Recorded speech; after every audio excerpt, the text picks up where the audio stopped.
Welcome into this fifth installment of the Razorback Recap, your go-to destination for all the latest updates on Arkansas baseball and softball action this spring. Join us as we break down thrilling moments, highlight standout performances, and discuss the strategies that shape these games. But before we get started, Razorback Recap is brought to you by Scarlet Letter, Arkansas's very own handcrafted spiked seltzer. Check them out today if you're in Northwest Arkansas.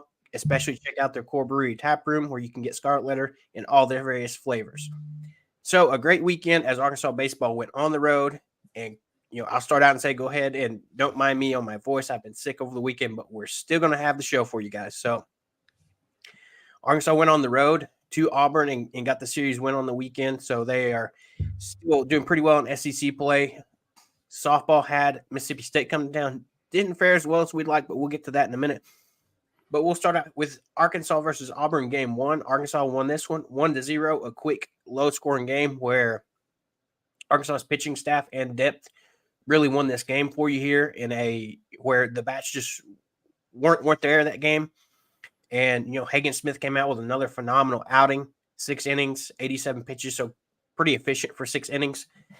3 hits, 2 walks, 12 strikeouts, so still maintaining that double-digit strikeout, kind of performance he's been having over his past few outings. Will McIntyre came in for 2 innings, 22 pitches, 3 strikeouts, and then Gabe Geckel came in for the final inning with 14 pitches, 2 strikeouts. So great job by our pitching staff to come in and just kind of shut Auburn down, which allowed us to get an easy 1-0 win. And then on the other side of things, Vahiva Aloy was the only guy that kind of really had the bat, and that was early on where he got a 2-out solo shot in the first that gave Arkansas its 1 run of the game. Hudson White had a 3-hit game, which raised his slash line to 275, 387, and 451. You had Ben McLaughlin and Ty Wilmsmeyer both record hits as well in this game. And after this great performance, you had Hagen Smith get named co-SEC Pitcher of the Week. So, we can't win those individual awards without having to share it with somebody else. But we'll take what we can get. So, what's your quick thoughts about this first game of this opening, of this Auburn series? Well, it kind of set the tone a little bit for the series that it was going to be won by the guys on the mound. And I really think that was kind of the case for all 3 games. We'll break it down a little bit more here shortly, but I do feel like that kind of transitioned over. The bats got going for both teams a little bit more in game 2 and 3, but this one did set the tone in the fact that it was won on the mound by whoever had either the best pitching performance or, had a bad inning, for example. But Hagen's going to Hagen. So, I mean, he really has been an absolute standout so far this year. I mean, easily, looking like a first-round draft pick potentially if this keeps up.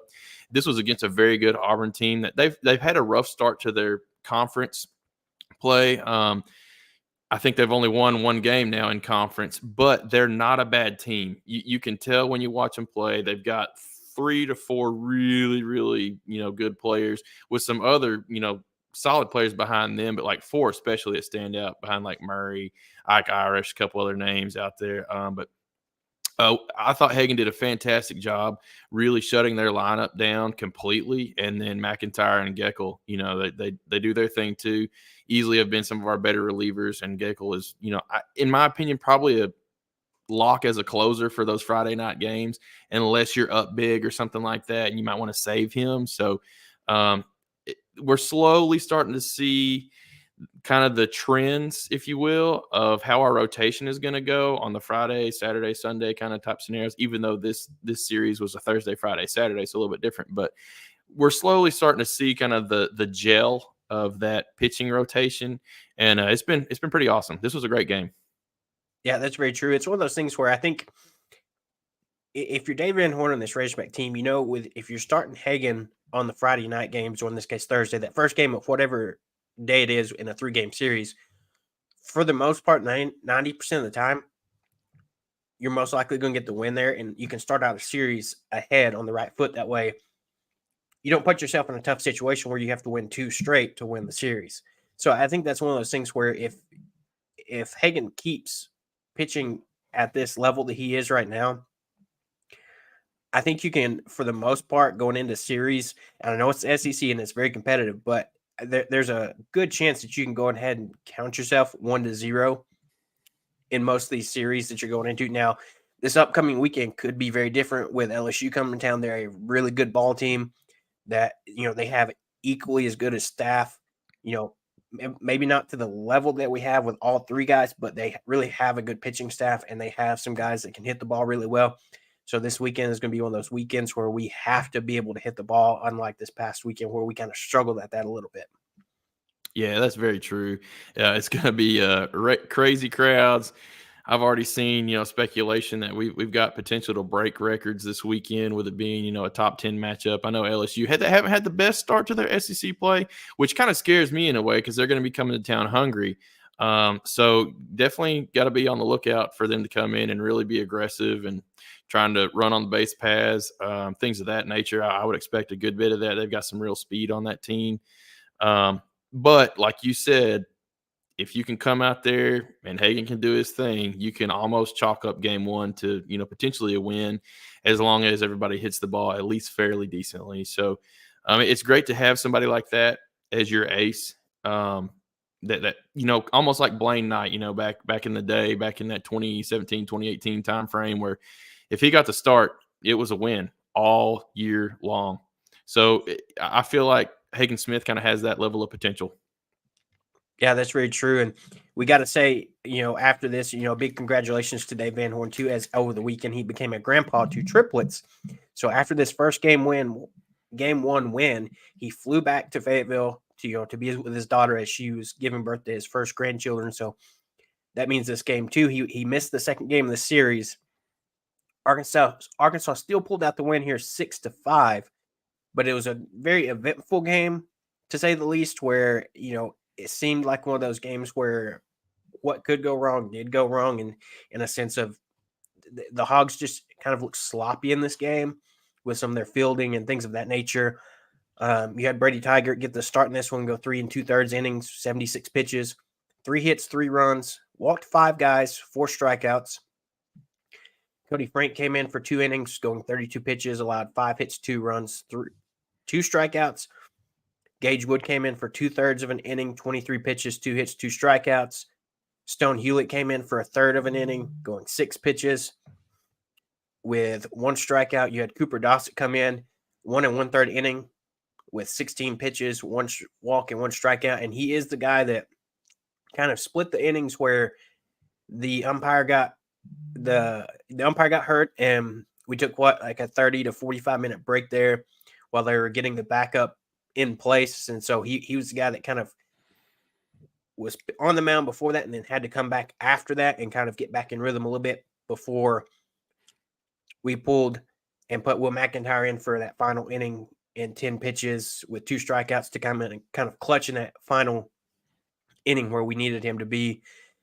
On the offensive side of things, Ben McLaughlin tied things up in the bottom of the first where we got a solo shot to tie things up at 1-1. Will Edmondson scored 3 more runs for Arkansas on a 2 RBI single to the left that put Arkansas up 4-3 going into the bottom of the fourth. Stovall then tied things back up in the top of the seventh, 5-5 with a sac fly. And then Ryder Helfrich, your hero of the game that came into the game late into that catching spot after Parker Rowland struggled quite a bit in this game. Well, he came in, hero of the game, with a solo home run in the ninth to put Arkansas up 6-5. Which was followed up by a clutch inning from Will McIntyre that sealed the deal for Hogs. What an exciting game, especially for freshman Ryder Helfrich and then Will McIntyre to come in and kind of close things out and shut the door real quick. Yeah, that's very true. It was awesome to see that. He really kind of came in. He had I can't remember if it was a strike him out, throw him out situation to stealing out in the bottom of the 8th inning or something like that as well when he came in. So made a really good defensive play at catcher, then comes up to bat the next inning and hits a rocket over the War Eagle wall, Green Monster, whatever you really want to call it there.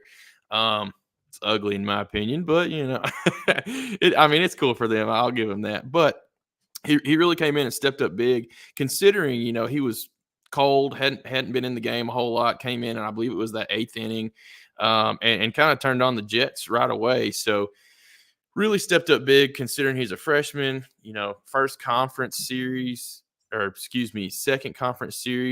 I think it was his first conference at bat, though. I don't recall him playing in the Mizzou series. So it really, really kind of clutch moment for him, and I think he's going to earn more playing time, especially, to your point, you touched on a little bit. I thought Parker Rowland really struggled this game. He's had a couple of struggles in some other appearances at the plate, and then he had a couple of poor throws that ended up costing us a run and things of that nature. So I don't want to dive too big in the details, and I hate to talk too much on him because I do like him, but I think he is he's going to get outshined a little bit this year, if you will. I think we've got some more talent in that catcher's spot. So I would like to see a little bit more playing time for Helfrich whenever, Hudson White needs a breather. I think White is kind of your go-to guy right now. But Ryder really came in, stepped up big and hit an absolute rocket. I mean, they measured it only 405 feet, but it just felt like it went about 450 to me. But maybe that's just because of that bias. But overall, being able to win a tight game like this, where it was back and forth, a couple different lead changes, seems like we would get up and then give up a few runs off of some boneheaded plays, like you said. Very, very eventful game, fun game. But then Big Mac coming in there and shutting things down after the home run by Helfrich. It was just kind of the icing on the cake. He came in there and looked untouchable, throwing that cutter, if you will, that he's got. So very, very fun game. It's good to come in, win a close one.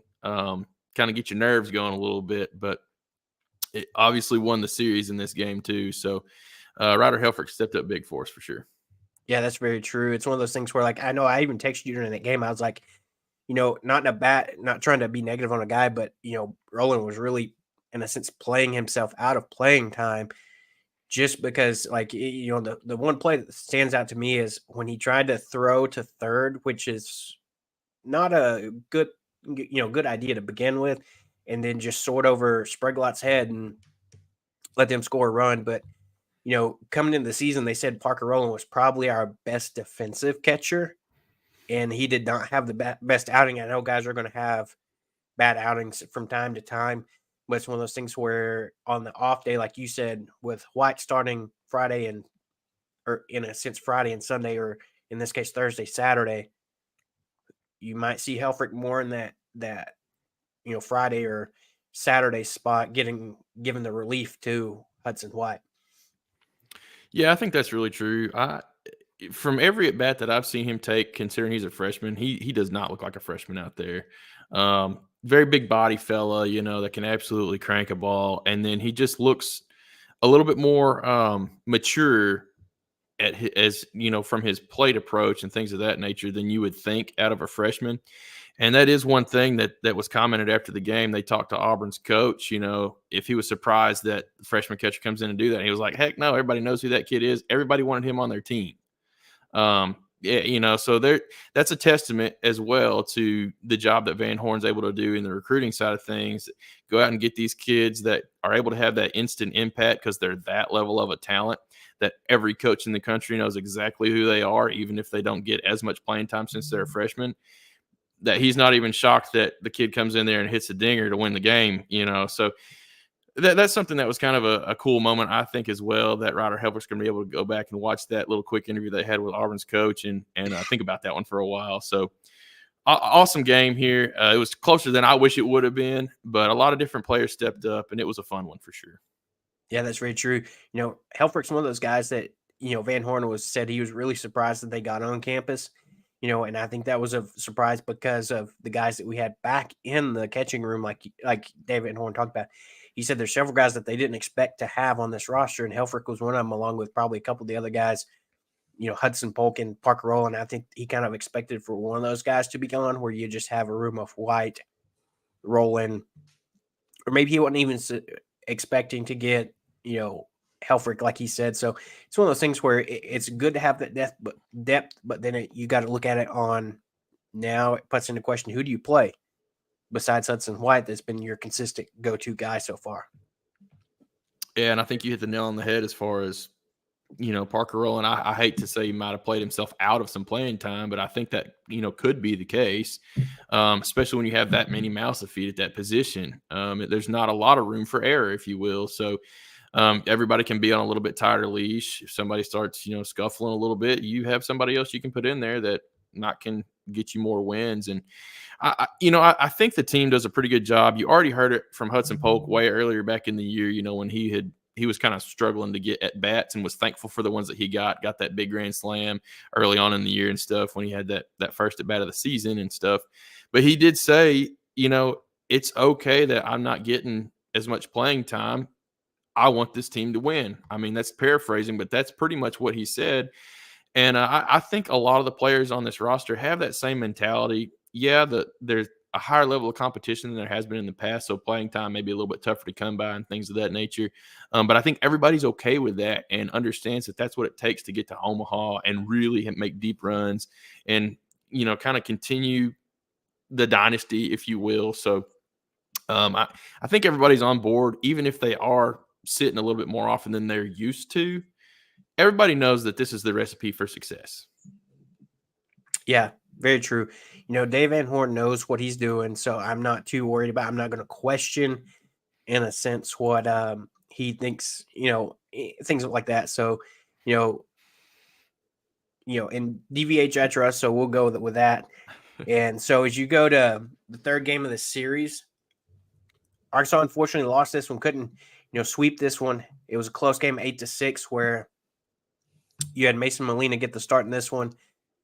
Come out and it had a pretty good game until right in that last inning. He kind of lost it a little bit, but he went 5 innings, 74 pitches, 3 hits, 1 run, 4 walks, 4 strikeouts. So not as many strikeouts as you're used to seeing kind of out of him, more towards that 10 number.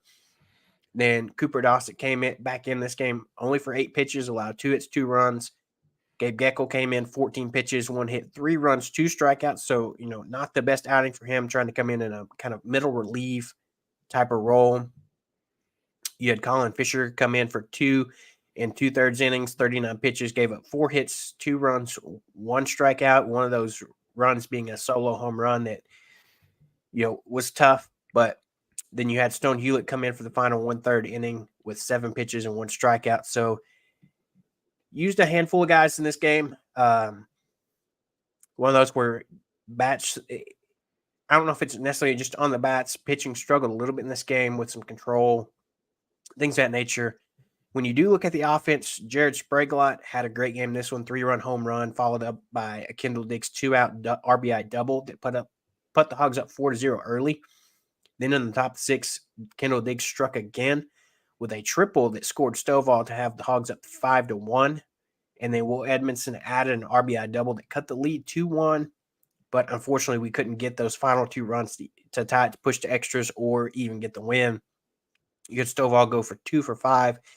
Diggs go 2 for 5, a double, a triple, and 2 RBIs. Spraglott went 2 for 3 with a home run and 3 RBIs. So overall, the bats seemed to do a little better this game, but the pitching kind of wasn't what we're used to seeing, as in a sense, on a Sunday, where it was a true road series where being away from home, opposing fans, things of that nature. I think they said that last game, Auburn had record attendance for that game, with it being, I think, 5,000 or something like that, which good for them that's a record attendance, but that's nothing compared to Arkansas. So we get that in our spring warm-ups, man. Right. So this final game, what were your thoughts on the pitching and things like that? Well, so, I kind of talked about it a little bit at the very, very beginning, but we had 1 bad inning in this game, 1 bad inning. And that sometimes can cost you a game. We've seen it before where we've had one, really good inning that's won us a game, which would conversely be a bad inning for another team, if you will. But we had the 6th inning was a nightmare for us. It seemed like we just couldn't buy outs. Everything they were hitting was finding gaps, finding holes. They drew a couple of walks, so props on them on having some good at bats there. They were able to capitalize. I think this was the game that, Cooper McMurray, I believe, is kind of their biggest stud hitter, if you will, who had been shut down the previous 2 games, was 0 for 8 or something like that coming into this game. He finally kind of broke loose and got his, which you knew it was going to happen at some point. Had a 3-run home run. Unfortunately, I think that was the hit off of Gabe Geckel that accounted for the 3 runs there. And It's funny how baseball can kind of be that way, where one bad inning can really cost you a game to that level. But we gave up 6 runs in the 6th inning, so you scratch that completely away, and you know that inning doesn't happen, and this is a easy big win, where you win 6-2 or 5-2 or something like that. And so you got to find a way to kind of forget about that and clean that up a little bit, if you will. To your point, a little bit of it was control issues with a few walks that came back to bite us off of the 3-run home run, for example. But you do got to give Auburn some credit. They did hit the ball better in this game. It seemed like they finally, kind of caught on to a little bit of our pitchers. I thought Molina played very well, even though he only had the 4 strikeouts. He got to that 6th inning and started to scuffle a little bit, and then everybody that came in after that just couldn't get it out. Man, it was just rough, tough sledding there for that 6th inning. But even after the 6th inning, it seemed like we kind of were able to get things locked back down at least a little bit. But all in all, you do have to give Auburn their props in this game. I thought we hit the ball well enough to win, but they just did a little bit better of a job on the bats. Played small ball when they had to. I think they had 2 bunts for singles in this game, so it's like they were doing a good job putting balls where we weren't. And sometimes you can't fight that. It's just it happens from time to time. But it's still good to put up 6 runs. More often than not, I think when we put up 6 runs, we're going to win games rather than lose them. But, like I said, one bad inning cost us this one, and you got to learn from that. And I'll say this too, for the whole – obviously you won the series. I think we had gotten up to 15 or 16 games in a row that we'd won before this loss. I'm almost okay with the loss in a sense, to where you get that pressure off of yourself from the whole team's perspective, where you go into, LSU, you're not worried about trying to keep some – win streak alive or anything like that. None of that's in your head anymore. Slate's clean, back to square one. In a sense, obviously you want to win as many games as you can, but like sometimes it's nice to kind of hit that reset button, lose a game, learn a little bit, understand that you're beatable, and then grow and move forward. And I think it ends up serving you better in the long run. Plus, if you're on like some crazy win streak, that's an even bigger target on your back than just the number 1 ranking is. People want to come in and snap that win streak. So I'm actually, it's crazy to say this, but I'm actually not bad about this loss at all. Yeah, that's true. It's one of those things where, I'd love to win every game, but as long as we can get those series wins, and we may give up one game every weekend now and then, similar to that team we had a few years ago. They didn't win every game, but they won every series. So I'd be fine if we can come in, maybe give up a game here or there on a weekend, but still manage to get the series win. But to your point, you were saying Cooper McMurray kind of got loose on us on that final game. He went 2 for 3 at the plate with 4 RBIs, so had himself a big day on the final game of the series. But just like you said, maybe a little stress relief there as we get ready to welcome LSU to town. They're coming in, like you said, their season hasn't went how they thought it would be. They may be ready to come in and, prove themselves, if you will. So we'll see, how that goes. But like you said, I wouldn't be surprised to see some records broken or, some electric fireworks and things of that nature go on this series, especially with these two being 2 powerhouse teams in the SEC. Yeah, I can't wait, man. It's going to be a great series. It always is. There's, the SEC West, it doesn't really matter who you're playing. It's always going to be a lot of high stakes games. Everybody's bringing their best. Everybody's, really, really amped up. The fans are amped up, and it really provides a really fun atmosphere because you can tell the players are really getting into it and things like that. So I don't expect this one to be anything short of spectacular. Hoping we can, get that best 2 out of 3, though. Even if we drop a game, it's not the end of the world, but get that best 2 out of 3. Yeah, very true. So as we jump over to softball, not the best weekend for softball, as they had that series win last week against Auburn, come back home. Thought they were going to kind of take that momentum and go with it, but unfortunately Mississippi State came in. This was a top 20 matchup as they were ranked as well.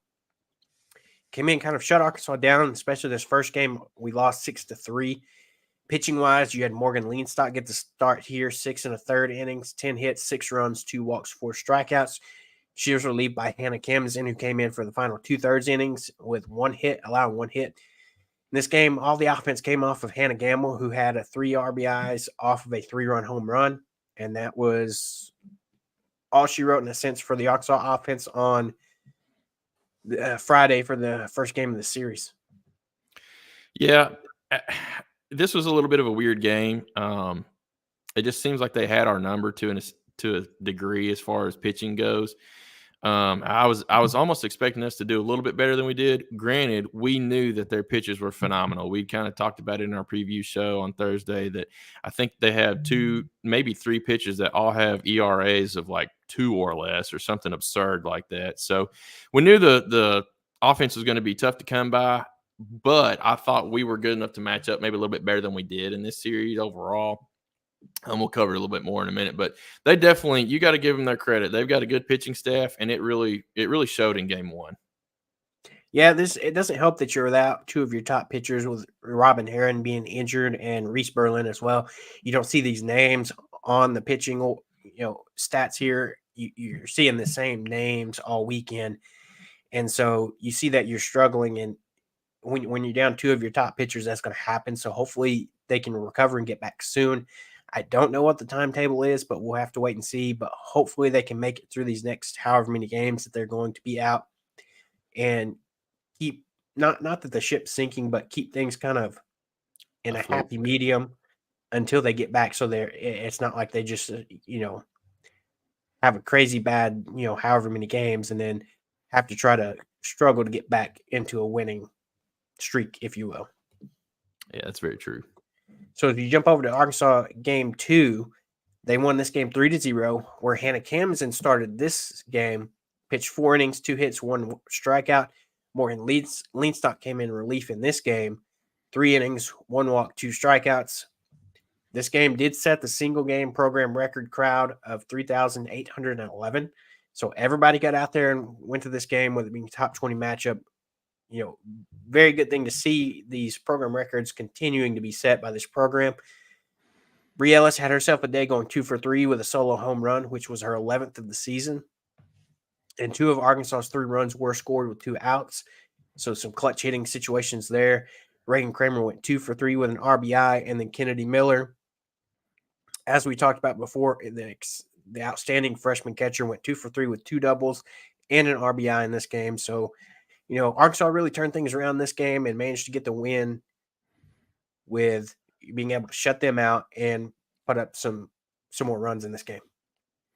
Yeah, nothing crazy on offense, but just enough. And then Bree Ellis, she's been really balling out this year from start to finish. I really hope she can continue on this streak.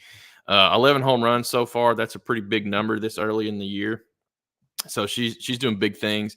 And then obviously, you can't say enough things about Kennedy Miller being a freshman to come out and play as well as she has against the competition, that we played against. So great things there. Shutting them out was big. It's just unfortunate we couldn't kind of carry some of that over into game 3. And I'll let you talk stats on that one, but it was rough. Yeah, game 3 was not the best outing, the rubber match, if you will. Arkansas lost this game 15-7, where things kind of really just got out of hand. You got your pitchers that are probably tired, from the previous games. Even though softball pitchers can pitch more innings, you still don't want them to. Morgan Leanstock started this game and was only able to go 1 1/3, 5 hits, 6 runs, 1 walk, 2 strikeouts. And even if it's not even a tired or, that type of issue, they start really seeing her well. So, Yep. You've seen her the past 2 days. So she's starting game 3. You're going to be able to know what she throws well, where she locates her pitches, things of that nature. So that's what's going to happen whenever you're down 2 pitches and you can't mix up that rotation a little bit more. And then, so Hannah Camden came in relief for 3 innings. She got hit off 4 times, allowed 6 more runs, 2 walks.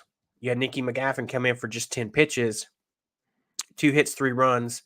And then Casey Wood, as we talked about last week, the freshman, 2 2/3 innings here, 2 hits, 1 walk. So not a great day for this pitching staff, as probably between the issue of probably a little of exhaustion there, but also this team has seen, these two pitchers here the previous 2 days.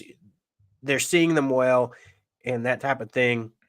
Then you look at the Hogs offense, they put up 7 runs in this game off of 15 hits with 2 home runs. But when the other team's putting up 15 runs, and your pitching staff can't really hold them, it's not going to do you much good here. So Lauren Camden, the other Camden twin, led Arkansas with 3 RBIs in this game. Kylie Halverson went 2 for 3 with a 2-run home run, and Reagan Kramer went 2 for 3 with 2 runs scored. But overall, this is one of those I think you got to kind of just flush it and move on. You know that you're down depth wise in your pitching staff, so until you can get those 2 pitch arms back in your rotation, you've really just got to kind of make it work. And this is some good experience for Casey Wood, the freshman, as we talked about. Maybe for her to step up and get a few more innings instead of just coming in for 2/3 of an inning or 1/3, whatever it may be. Yeah, I couldn't agree more. I really do think that this series could have gone a little bit differently if you had Robin Herron. She most likely would have started game 1. Could have been a totally different story. She's been phenomenal. Maybe would have held them to under 3 runs. And even if we hadn't hit better, still could have got the win there. And then the win on Saturday 3-0 and got the series. And then, if things fall apart in game 3, then fine. But it's kind of tough, like you said, to be shorthanded and lose the way you do when you can tell that it's a pitching issue. When you've got your best pitcher not able to pitch. So that one stings a little bit. It's tough to swallow. But at the same time, these are games you can learn from, learn where some of your deficiencies are. And as you've seen kind of on like the baseball diamond, when somebody's injured, if you've got a good roster like they do, it gives other players opportunities to get some innings, step up, have those chances to really prove themselves, earn playing time, maybe even shake up the starting rotations and things of that nature if they play well. Jarek Spradelock is a prime example on the baseball diamond of somebody that's done just that, who I don't think would have had near the playing time to start the year to earn the continued playing time that he's gotten. So that's a prime example, and I'd like to see that.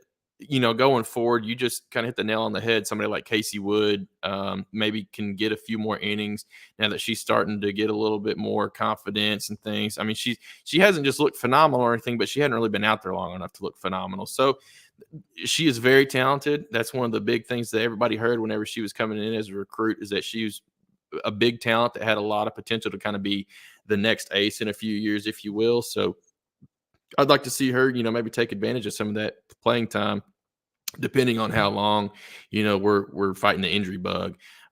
It's never fun to have that be a reason, even if it's not the sole reason, but have it be a partial reason as to why you're losing games, is because you don't have your full roster. That's always tough to swallow, and it's always going to lead to those what ifs and things like that. So hopefully they can have quick, speedy recoveries, and we can kind of get back to 100% on the arsenal and be able to bounce back and win some series after this. Yeah, very true. So looking ahead, Arkansas baseball has UALR midweek game this week, where I don't know if it's confirmed for sure, but it's being reported that we might see the return of Ben Bybee, as he will probably get the start in this game. So it'll be interesting to see if that actually happens. But that's another arm Arkansas baseball is getting back that they can mix in there. Hunter Dietz is another guy that they expect his return very soon. That he's throwing, things of that nature. So there's 2 more arms you're adding back to your bullpen. Along with, you've got Dylan Carter that's still he's back, but he's probably still working to up to 100% game speed, if you will. And then you look at Arkansas softball; they got UCA midweek game this week, and then they go on the road to play at Georgia this weekend. So flip flopping, Arkansas baseball at home with LSU this weekend, Arkansas softball on the road this weekend. So should be another few good series to catch. Other Arkansas news to, tidbits to hit up. It was announced today. We knew she'd already left the team before the season started, but Jersey Wolfenbarger, that entered the portal officially whenever the portal opened up, announced today that she is transferring to LSU, unfortunately. I guess of all places. Of all places, yeah. And so you hate to see that. Arkansas suffered a decommitment from 2025 defensive lineman out of, I think, Marion, I believe. And so, just not a good news day for Arkansas, if you will, besides the Ben Biden news that he might be making his return. There's some speculation out there that Talia Scott might be following her to LSU, as she commented on that post, "Go Tigers." So who knows? Don't want to look too much into that, but a lot of people saw that and are like, okay, well, what does this mean? We'll just have to wait and see there. It means tampering, dang it. Yeah, I mean, you got to think she's already being called out by, I think it's the Washington Post. So, who knows what's going to come out of that. But, and then as you jump over men's basketball, you start thinking, after we talked about it last weekend, the narrative has really kind of shifted now to that it seems like they're saying now that Muss is going to stay.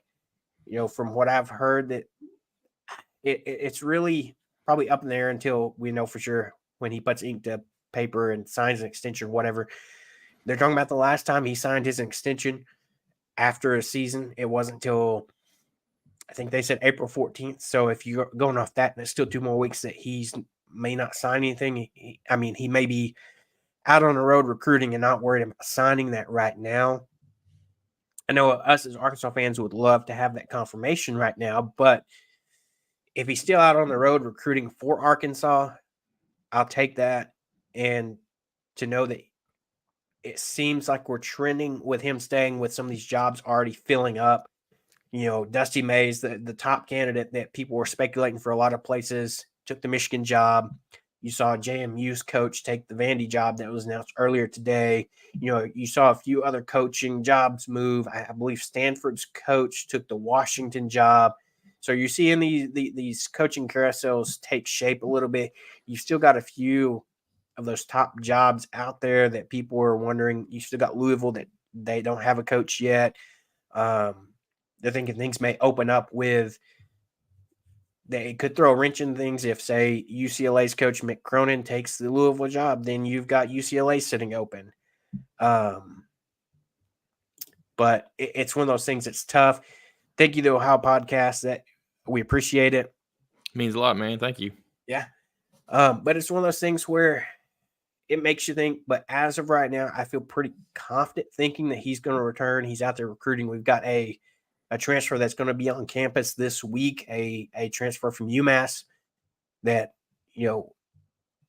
big component for UMass in the A-10 this year. So, Muss is still working out hard out there, going out and recruiting guys. So we'll see what happens with that. Any thoughts there, Seth? No, kind of the same way. There's been quite a few coaching roles open and then filled. I think if I remember correctly, that Stanford position that was vacated is already filled, I think.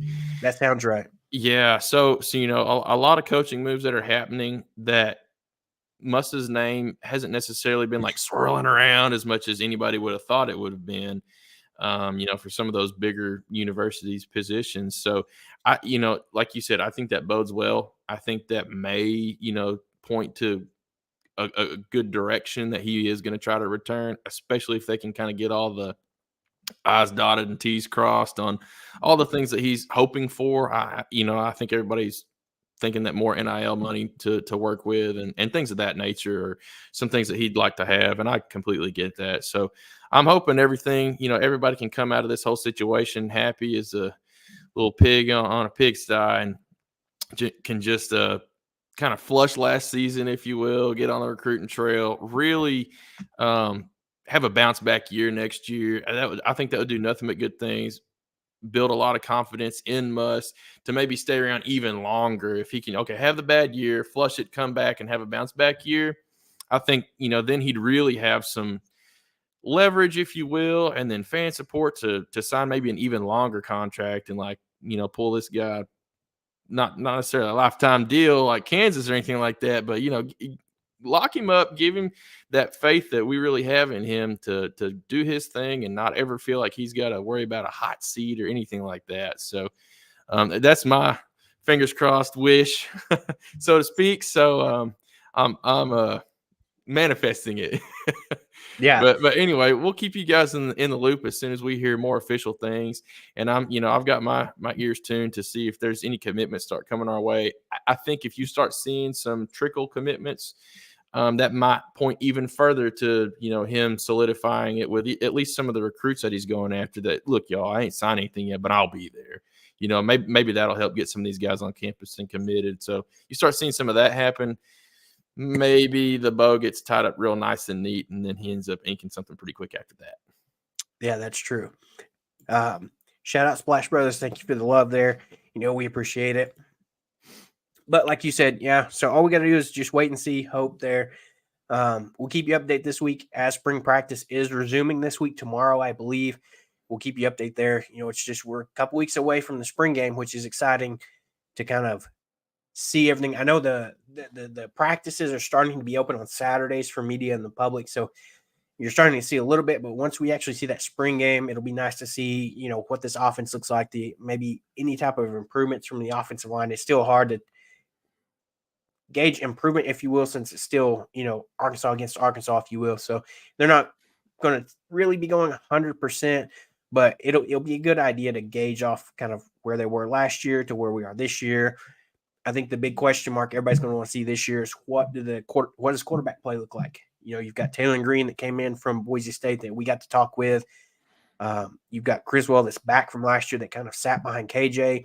You've got Malachi Singleton that was a true freshman last year. You've got KJ Jackson that I've heard good things about so far out of practice. That yes, he's young, but he showed some flashes. I'm interested to see what the wide receiver play looks like. Davion Dozier, if you haven't seen it already, that catch on social media that he made in the end zone one-handed was pretty impressive. So I think he's a guy that, like we said, got hurt unfortunately last year, is due up for a big spring and hopefully a breakout season this year. Yeah, I'm excited about him for sure, man. He's had some pretty cool highlights out there, and I think he's going to just add a little bit more depth to that already, in my opinion, fairly deep wide receiver core. So got to have a lot of guys to throw to. It's very reminiscent of some of those old Bobby Petrino offenses where he was 3, 4, 5 deep at wide receiver of studs. Don't know if we're going to be anywhere to that level, but you got a lot of guys out there that can really play ball, can run routes, and go up and get them. So it makes me excited. I'm just antsy to get there and see how it all pans out, man. Football's awesome. Yeah, very true. Stay on the lookout within the next week or so. We should have an announcement coming out about a big event that we're going to be doing with Scartler that we partnered with. It's going to be exciting. So, be on the lookout for that. We're getting things finalized up as far as plans, but once we have that figured out, we'll let you guys know. It'll be exciting. Try to make it to the event if you can, but that's all we're going to say for now. And until our regular episode this week, which might come a day early with some logistics we got going on. But other than that, we'll catch you back here on our regular episode this week and then back on the Razorback Recap next week.